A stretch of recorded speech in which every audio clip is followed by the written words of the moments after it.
I'm a big fan of a lot of toy lines that came out in the 80s, but I've never really had a look at what come out in certain years. So let's take a look at 1985.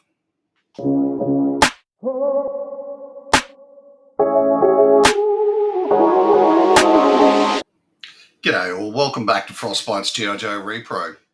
So, as I sort of teased at the start there, 1985, I don't really think about it a lot when I think about toys. In fact, I don't generally think about it at all. Um, I think, I don't know, maybe I just got the blinkers on. My one focus from that year was 1985 was the release year of Frostbite and the Snowcat for the G.I. Joe line. So I don't know if I just sort of, credit 85 with that and then move on with life. So yeah, that's one thing. And then another thing for this is we quite commonly as toy tubers will look at one toy line and then look at a year. So, super common that we'll say, hey, let's check out all the Joes for 1985, which is fine. But, I love more than G.I. Joe. There's a whole bunch of toy lines that I love.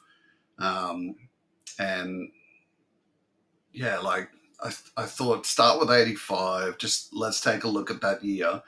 And it was aided by the fact that 85 was the first year of release for M.A.S.K. A lot of other toys had been around for a while, but 85 was M.A.S.K start. And I love M.A.S.K. So I figured let's crack on with this. Let's take a look at effectively the four main toy lines that have my love. I do love Star Wars, do not get me wrong.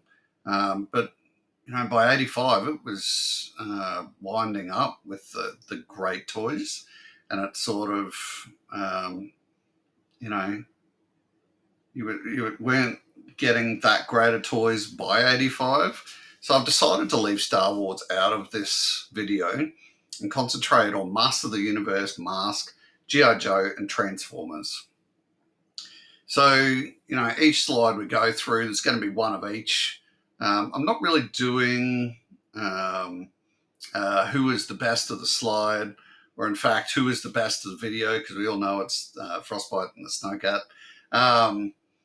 But more to the point, I just want to show you, when you were that year wanting this particular toy, here were three other options that you could have, in fact, asked mum and dad for. And I just want you to think, when you were asking for that one toy, did you know those other toys even existed? Were they available in your town? And would they have been something, something else that you may have wanted, in fact, instead of that toy? I do want to just give a credit out to Podcast from the Pit. They sent me a question during the week, which was, what toys would you go back and ask for if you were 8 or 9 again?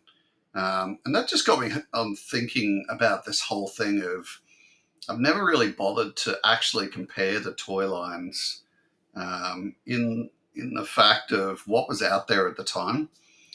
I grew up in a town in North Queensland called M.A.K, and we had, I want to say, probably a below average availability for toys. We were getting Joes. I remember the Core. I remember Transformers were there. I don't remember M.A.S.K, but I do remember one of my friends having a M.A.S.K vehicle. So yeah, we definitely had toys available, but I wouldn't say it was to the lengths of, what one of our capital cities in Australia had, or definitely to the lengths of some of where our American friends grew up. So yeah, let's crack on.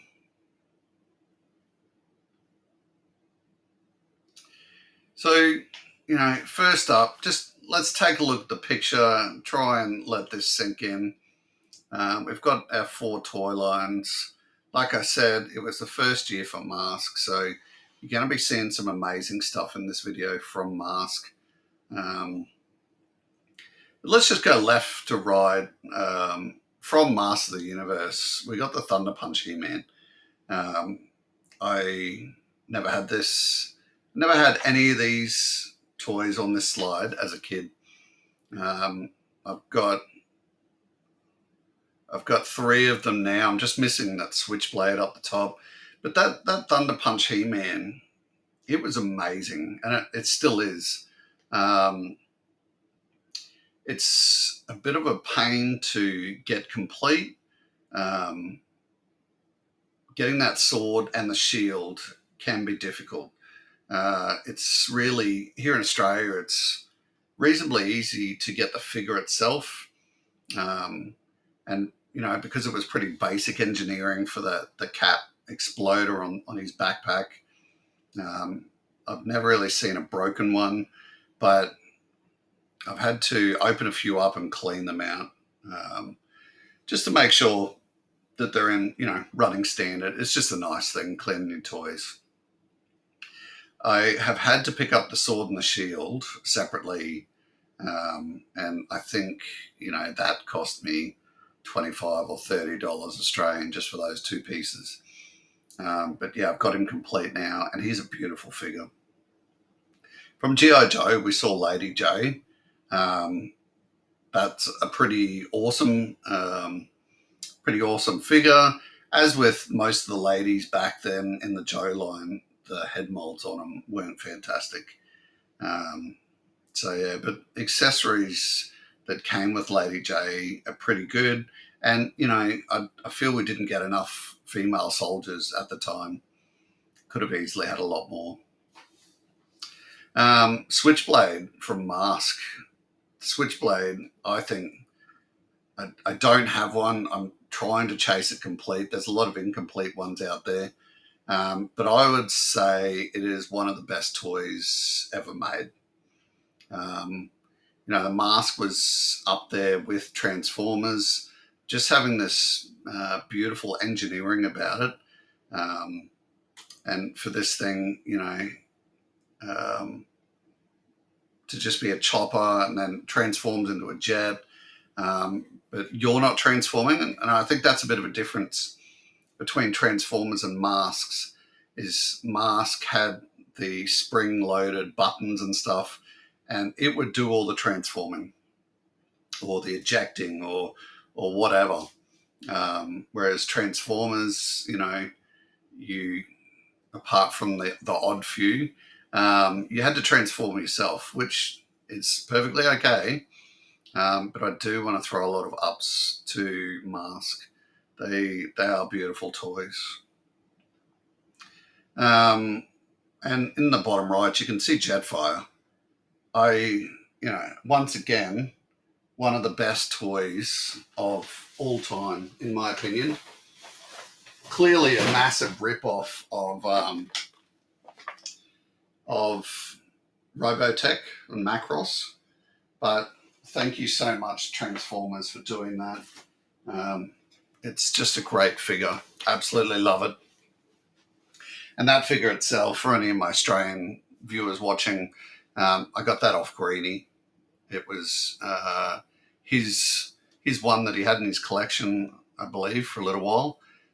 So yeah. All right. Next up, we have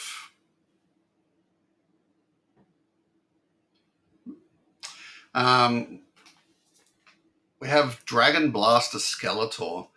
Now, when I talk about Thunder Punch He-Man, compared to Dragon Blaster Skeletor, I'd say he's like a 3 or a 4. Dragon Blaster Skeletor, what an amazing toy. It came with the dragon on his back. You would press down on his head, which would then pump out water that was stored in this little tiny reservoir in the body of the backpack.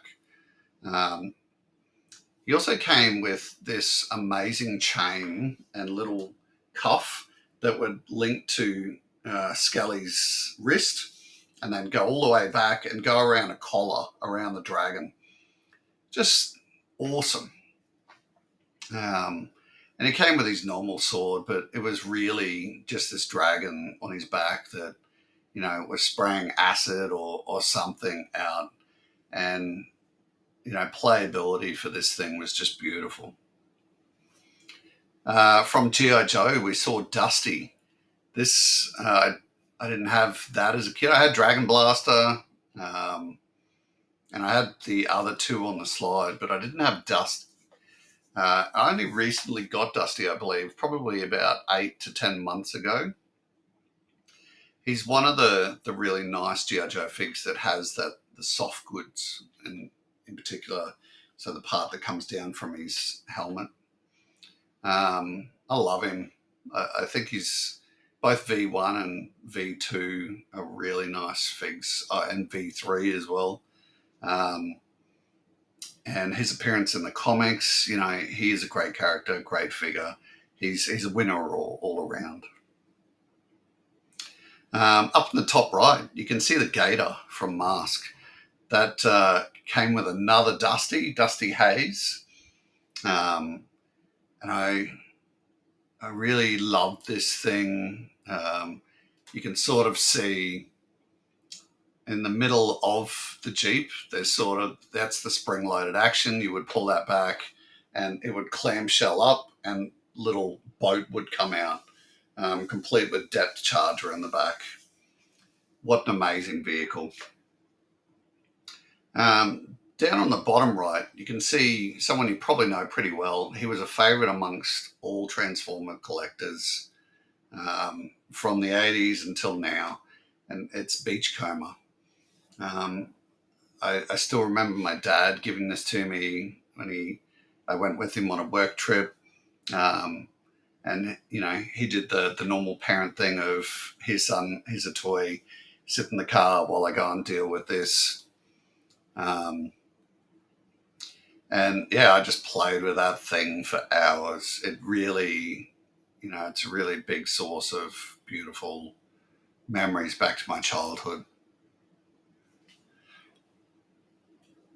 Let me know in the comments, if any of these toys that I'm bringing up just hold particular value for you, memory-wise. Let me know in the comments. And, don't be afraid if you want to give me a slide-by-slide favourite, go nuts. Okay, next up. So on the left from Master of the Universe, we have Cyclone. He came with no accessories. He was the accessory. So you can see, if you're not familiar with him, you can see his red belt in the middle. And on his back, which is part of that red belt, was a little spindle. And you would push that along and his arms would start coming up and he would start turning around, hence creating the little mini Cyclone.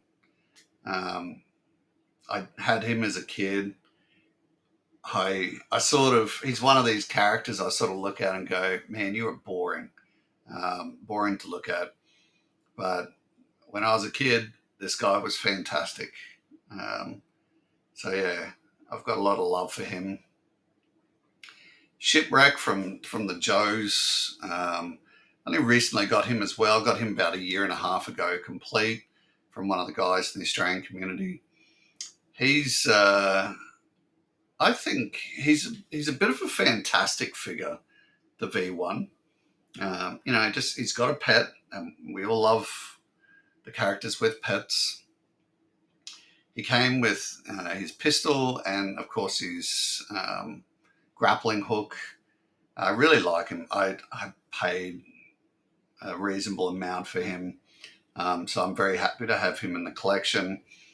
And, as I'm sort of starting to get older and getting a bit wiser with toy collecting, I'm realizing, I'm not at the beta stage. So, toys like the Switchblade and this, like, if I want them, I'm going to just get them complete or in box or, M.A.S.K. Because hunting for the parts now it ends up costing you double or triple of what you could have just paid in the first place. And I particularly saw that going through Voltron, collecting the Voltron um, big figure made up of all the lines. I think I've spent way too much on that. Top right, we've got the Thunderhawk. And that is a very, very nice vehicle. I just literally have this sitting on my desk. It's incomplete. It's missing like the little exhaust pipes on the side. But yeah, such a nice vehicle.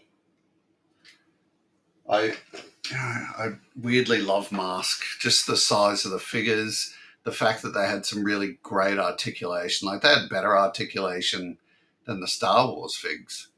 And the vehicles were just fantastic. I really would. I know we've seen one figure which was a cross between M.A.S.K and G.I. Joe, but I would love to see more. Down on the bottom right, we've got Warpath. Him and Beachcomber were part of the collection of like the mini bots, and it's where Hasbro just had it correct during the time. Like you don't have to have these massive figures. These were just nice, affordable. As you saw on the price tag on Beachcomber, like $2.67. They were just really affordable and really easy for adults to buy for their kids. It's no wonder that I just love all of them. Cosmos, Sea Spray, Warpath, Beachcomber, just amazing figures. Okay, next up from Motu, we saw Stinkor. This guy, no accessories apart from a shield, but he stank like shit. And I love, you watch some of our Australian toy auctioneers on Facebook, they'll hold an auction, they'll have a Stinkor. And just like when someone hands you a hot plate and they say, watch it, it's hot, it's the same with Stinkor. Like every auctioneer will be like, all right, we've got a Stinkor up for auction. Does it still stink? And they'll give it a sniff. And usually, like these things, from what I've seen of people smelling them, these things still have some form of smell after all this time. 40 years, nearly 40 years. Like it's amazing. In the middle, we have our female eel. The eels come out in 85. One of the best army builders of all time, a Cobra eel. They had amazing accessories. Just such a great figure. I think I've got two now. They're expensive. They're sort of up there with bats and alley vipers and night vipers. Just expensive, cool army builders. So yeah. And then on the right, top right, you can see the Rhino. I recently got one of these, and I'm so proud to have it. I'd forgotten, I need to do a quick video for my members on re-chroming all the parts on it, because the one I have, it's lost a lot of its chrome, but it's in pretty good condition. Speaking of membership, looking for channel members. It costs approximately $2 American a month, or $3 Australian a month to be a channel member. You get extra vids, and yeah, just extra nice stuff for you guys. So if you don't mind losing $2 a month, please check it out.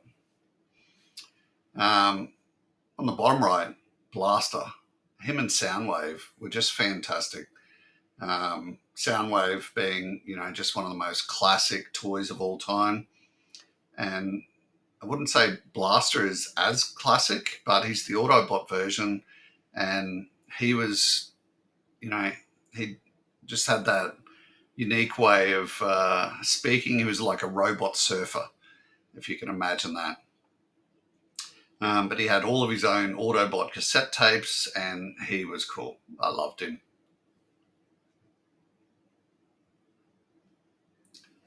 Okay, next up. On the left, we have Roboto. Cool guy. You know, we didn't see a lot of, not from my memory, a lot of toys in the 80s that had the see-through plastic. And this guy's chest was see-through to the point of, you know, when you move parts of his body, you can see the internals in his body moving. And I love that. Just such a great feature. He came with a couple of accessories, and they were, I think you got 3 accessories in total.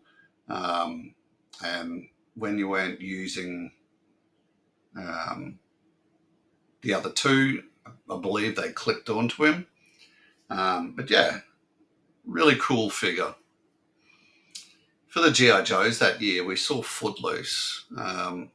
I'm really a bit of a fan of Footloose. More and more as I go along, I'm more of a fan. He was just a general infantry soldier, and, you know, just, I think just a cool figure. He came with good accessories, and you know, we saw a lot of specialists in G.I. Joe. I think this guy was just so general that it sort of piques my interest. Up on the top right, you can see the firecracker. And, you know, I've got this, I'm missing parts, I'm missing the motorcycle. It's a great car. It's sort of, when we look at playability of things, this one had a lot. You know, a lot of the M.A.S.K vehicles did. There was a lot of playability with M.A.S.K toys. But this one seemed to have just that extra component. Came with the extra vehicle, came with the shredding tire. And I believe it had, I think, maybe guns that come out the front. Just cool stuff. Really loved it. Down on the bottom right, you can see, in my opinion, one of the best Transformers of all time, Trax. This guy was beautiful, and he knew it. If my memory's correct, he was very conceited. He knew he was a good-looking Transformer. He had great playability. You know, he's got his. I love the vehicles or the Transformers that had the shoulder weapons. It was just such a cool thing. But yeah, great Transformer. Next up, from Motu, we had Leech. Now, Leech was, when we look at, like, you know, generally, a lot of the Master of the Universe had these weird things about them. So, you know, the Thunder Punch He-Man, when he punched, it would hit a cap in his back. Dragon Blast would squirt water. This guy, you could make him stick to the wall or the glass or whatever by putting his face, so the face circle part, onto a surface. And then on his back, he had a button that you push, and that expels air out of him. And then as soon as you let go, it sucks it. So if you've got his face up against a hard surface, it would get him to hang on. And then you just put a little bit of spit on his hands and feet, and that would mean he is totally stuck to a surface. You know, just really cool. Just cool stuff. 85 was the release year for Snake Eyes V2. Beautiful figure. Difficult to get, expensive. Probably the weirdest thing about him is, which I only discovered last year, is those backpacks. Some of the backpacks, how they have the notches in them for the sword to go into. Some of them, I think it was an initial, it's either an initial or a re-release. One of the notches doesn't have a hole in it. It's a full notch. So you go and try and put the sword in and you actually can't. Weird, interesting fact. Over on the top right, we have the Condor. I hope I get all these names right. There's so many to remember. This guy is just a nice little motorbike. And then, bam, you flick the switch, the treads come out the bottom, the wheels go up, and the helicopter blades come up over the top. And it becomes your little flying vehicle. So simple, just so cool. You know, I quite like it. Interestingly, you know, the difficult part of this to complete, after the figure's mask, is then the windshield. That thing is difficult and expensive. And I don't know why. A lot of them, I mean, it just slides out. A lot of them must have just gotten thrown out, been confused with just rubbish parts or something. But yeah, even like I don't have that part. I'm looking for it. Yeah, but Condor, such a simple little piece, and it's just really nice. I like it. Bottom right, Devastator. Now, me personally, I'm a big fan of Bone Crusher, G1 Bone Crusher, because that's one that I had as a kid. But you know, in reality, all these guys are fantastic. Long haul hook. You know, I really like them, and even though I'm the biggest fan of Bone Crusher, I couldn't just put him down. I had to put Devastator because, like I said, they're all as good as each other. And I knew as soon as I put one of them down, everyone would be like, "Bro, why did you just put one down?" So yeah.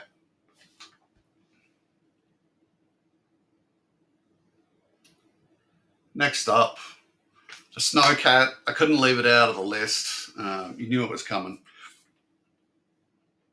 Um, I would say easily the best vehicle made in G.I. Joe history. And I'm not just saying that. Like, there's a reason that I named myself after the driver of this vehicle. And it's not just for cool factor. Get it? Cool.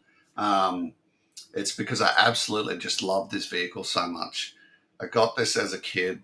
I don't remember having any other vehicles as a kid. This is what I had. Um, I just, yeah, I could just keep saying I love it, but that'll get boring, right? Grislaw from Masters of the Universe. If you haven't seen this in person, this thing is just hairy. When we talk about soft good toys, I'd say this has got to be the number one soft good toy of all time. It's got to be. Up the top right from M.A.S.K, it's the Jackhammer. Really, really nice vehicle. I picked that up recently. So happy I finally got it. Then down on the bottom right, we have Skids.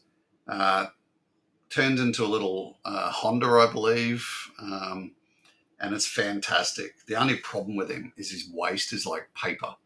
Like, if you can find a Skids that doesn't have waist problems, you've got gold on your hands. Yeah. Okay. Next up, we've got these four beautiful things. And the far left, you can see the Moray. I've had a bit of a Moray fixation in the past. There was quite a few frames getting around and, you know, all missing parts. It is a very part-heavy vehicle. And definitely, I didn't even know about this as a kid. But as an adult, about 2 years ago, I think roughly 1.5 years ago, I went Moray mad. I had 4 of these at one point, just in varying stages of completion. Such a beautiful vehicle. I'd probably in priority order. It always changes, but I'd probably go Snowcat, the Wolf, Devilfish, and then the Moray. Just a beautiful, beautiful vehicle.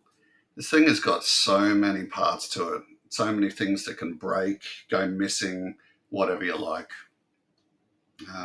I've gotten rid of all my Morays because it is a big vehicle to store as well.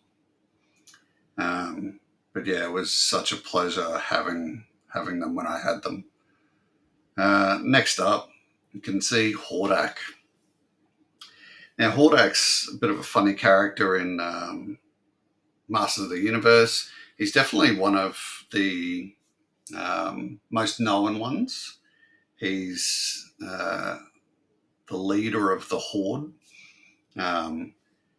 This was the first version of him. There was a second version released. So this version, it comes with his crossbow, comes with his bat that goes on his arm, and comes with his soft vinyl red cape.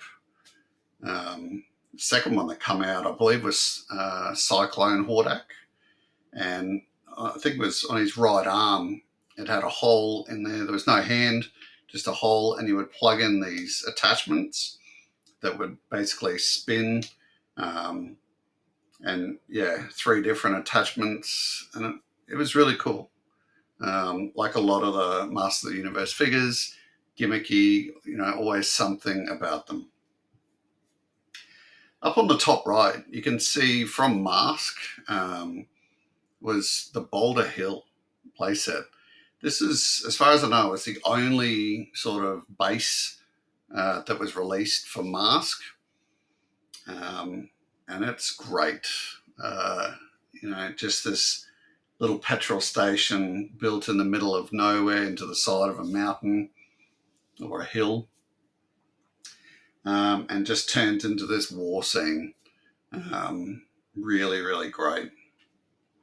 I saw one of these recently go up for auction in the Misfits group by Chrissy B, and it just shows the caliber of her auctions. If she got one of these and it was boxed.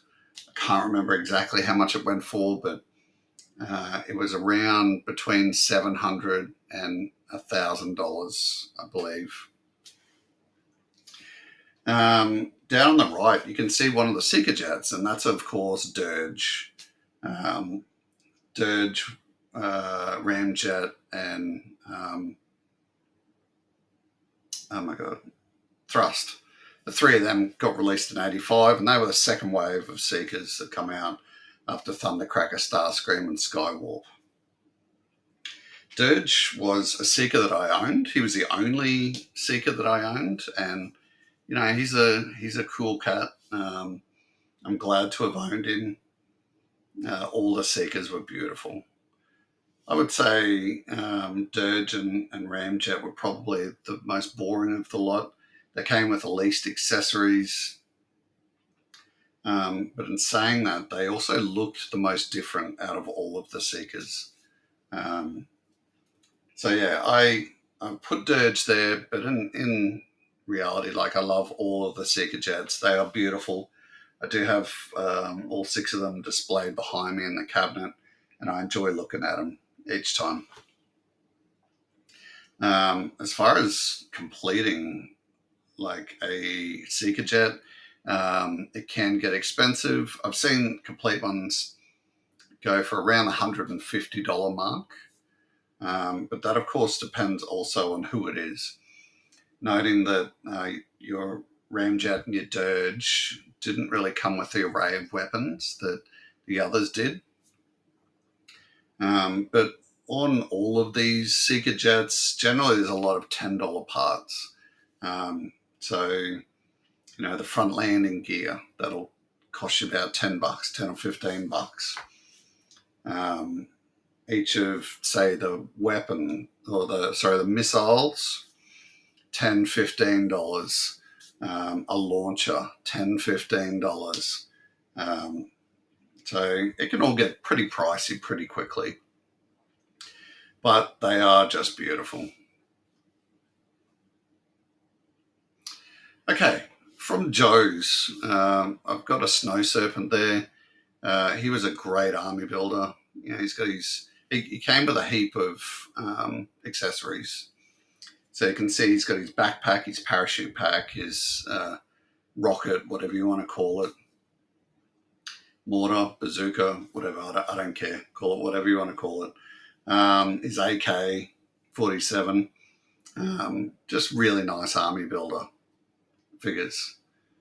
Only have like 2 of these, I think, so I'm not really into army building them, but they are definitely nice figures.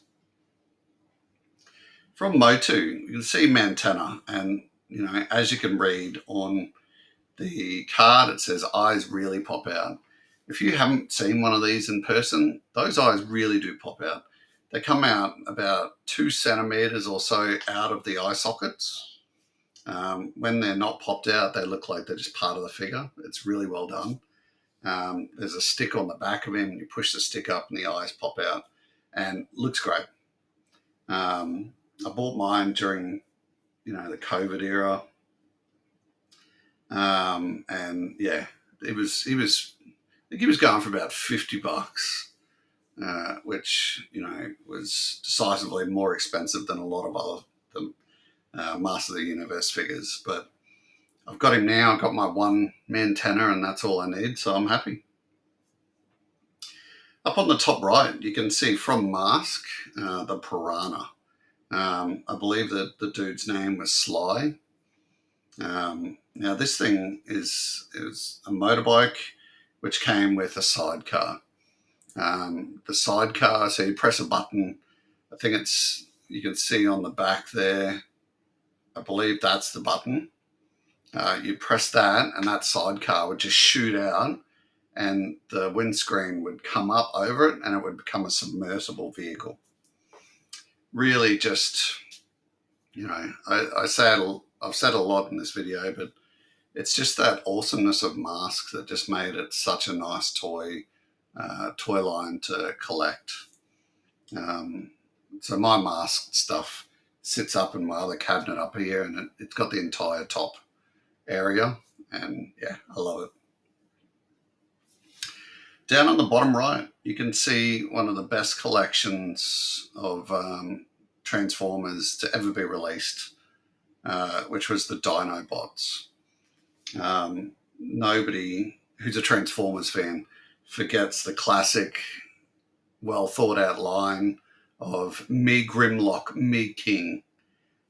He would quite often challenge Optimus Prime, you know, telling Optimus that he's the king of Dinobots and he's the most powerful. But he was not very smart. And, you know, from memory, I believe Optimus knew that and would just talk him down each time. So there was a couple of interesting things with this set. You know, number one, swoop up the back. I've owned a swoop. These things are so remarkably fragile. Such a lot of things that could just go wrong with it.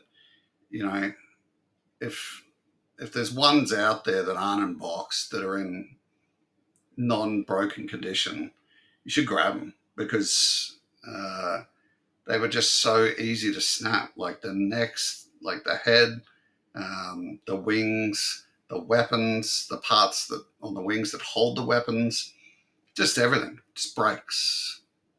Unbelievable. So if you're a Transformers fan, you have a couple of these, and you can find a swoop that's not broken, get it. Because it's always these toys that are very breakable, that aren't broken, that are the, you know, fetch the most. And another thing from this set was the Triceratops Slag. When he got reissued recently, I believe they changed the name to Slug or something like that. And it's just so dumb. Like, just keep the name. You know, you've got names like Sludge. So what's wrong with Slag? And I know Slag is a derogatory term. Here in Australia, it's a derogatory term for a woman. You know, it was really a thing of the 80s. Like people would call someone a slag. Yeah, who cares? It's not that derogatory. It's not like you're dropping F-bombs or worse. But yeah, such a great set. I've got 4 of these currently, totally incomplete, but I just love looking at them. And that's it. Thank you very much for taking this very short journey through 1985 with me. I obviously didn't list all of the releases of 85. I just picked the ones that I quite like. But yeah, I felt it's just a nice thing to go back and recap on toy lines working together. And we know that toy lines like G.I. Joe and Transformers interacted in comics and storylines. So yeah, it's great to see the toys sitting together. And even though I store all of my toys in sections of my display cases, they, you know, in that one behind me, I have Transformers and then I have G.I. Joes. So yeah, I don't devote cases to toy lines. I try to keep them nicely together. But I really appreciate you watching the video today. If you're not currently subbed, don't be afraid to hit that sub button. I love all my subscribers. The only people I love more than my subscribers are my channel members. And they're the people that are paying that very, very low cost of $2 American or $3 Australian a month to show me how much they want to support me. And those people, if you become a channel member, you're going to get extra content that you know, not everyone sees. It's just for channel memberships. I also offer, like, these videos, main videos that I get, the large majority of them go to channel members first. So you usually get anywhere between 5 hours to 24 hours worth of viewing, as in you get to see them for that time before the general public does. And yeah, it just means the world to me that people would support my channel in that way. But appreciate you all. Thanks so much for staying with me, and we'll see you in the next video. Bye bye.